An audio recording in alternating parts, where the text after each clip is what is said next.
గ్రామీణ ఆవిష్కరణలపై మరింత దృష్టి సారిస్తామని పురపాలక శాఖ మంత్రి కేటీఆర్ స్పష్టం చేశారు. చేనేత ఆసు యంత్రం తయారు చేసి పద్మశ్రీ పురస్కారానికి ఎంపికైన చింతకింది మల్లేశాన్ని కేటీఆర్ సన్మానించారు.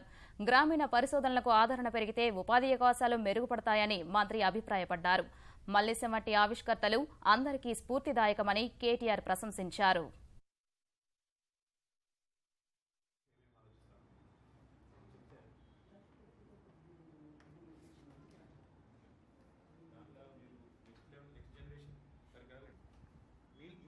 నేను చూసే ఏంటంటే మిమ్మల్ని కొద్దిగా సపోర్ట్ చేస్తే మీలాంటి వాళ్ళు 15 మంది వెళ్తారు. ఇంకా మిమ్మల్ని చూసి స్ఫూర్తి పొంది ఇంకా చాలామంది వస్తారు.